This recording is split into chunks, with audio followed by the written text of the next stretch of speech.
Archie Harrison aurait reçu les mêmes niveaux de protection que ses parents contrairement à ce qu'ont affirmé Meghan Markle et le prince Harry, a affirmé Andrew Morton.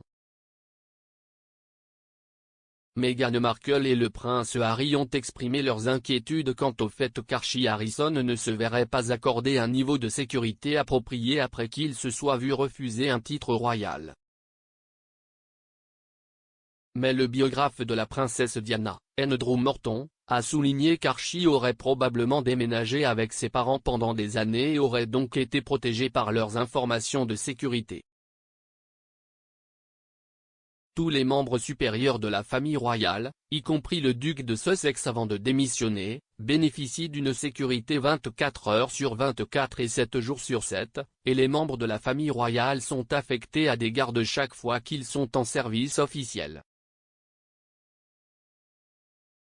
Monsieur Morton a déclaré à l'hôte de toddyfordaily.com, Kinsey Schofield, ils avaient tous les deux des gardes du corps eux-mêmes et traditionnellement, ce qui se passe, si est que vous savez que si vous avez un bébé qui vient de naître, ils voyageront toujours avec eux afin qu'il n'ait pas besoin. Archie n'a pas vraiment eu besoin d'un garde du corps ou d'une protection pendant longtemps, donc c'était un peu ça m'a semblé un peu prématuré. Le prince Harry a fait part de ses craintes que Meghan ne subisse le même sort que sa mère Diana, qui a notamment renoncé à ses services de sécurité après son divorce avec le prince Charles.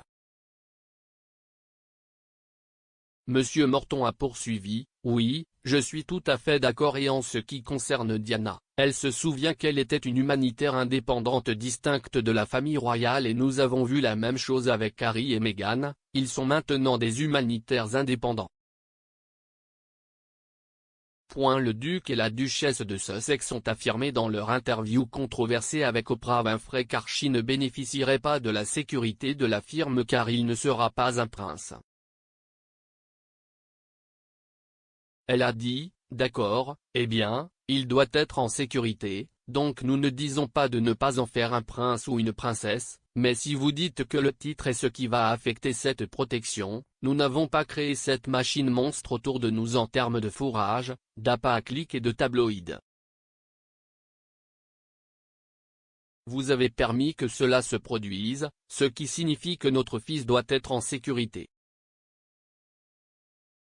Pendant que j'étais enceinte, il voulait changer la convention pour Archie. Pourquoi? Il n'y a aucune explication. Meghan a également révélé au cours de l'entretien qu'elle avait écrit plusieurs lettres à la famille royale leur demandant de ne pas supprimer la sécurité d'Archie. Le prince Harry a avoué que l'acteur Tyler Perry leur avait offert sa sécurité après avoir reçu les informations concernant la sécurité d'Archie au Canada, il a déclaré, à supprimer. Alors tout à coup, je me suis dit, attendez, les frontières pourraient être fermées, nous allons voir notre sécurité supprimée, qui sait combien de temps le verrouillage va durer, le monde sait où nous sommes, ce n'est pas sûr, si est pas en sécurité, nous devons probablement sortir d'ici. Meghan a ajouté, nous n'avions pas de plan et nous avions besoin d'une maison et il a également offert la sécurité, ce qui nous a permis de respirer pour essayer de comprendre ce que nous allions faire.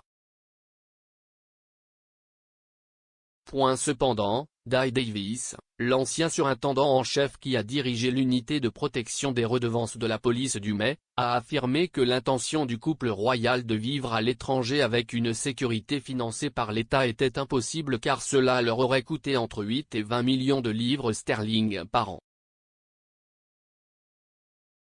Une source royale a ajouté à l'allégation concernant la sécurité d'Archie en déclarant, les choix de style de vie de Harry et Meghan ont été jugés totalement irréalisables.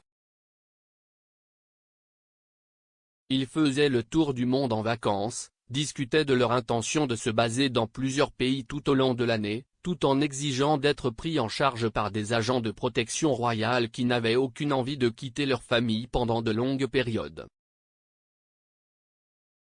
En plus de cela, le gouvernement britannique et la police métropolitaine étaient soumis à une pression massive pour réduire les coûts dont les membres de la famille royale étaient bien conscients.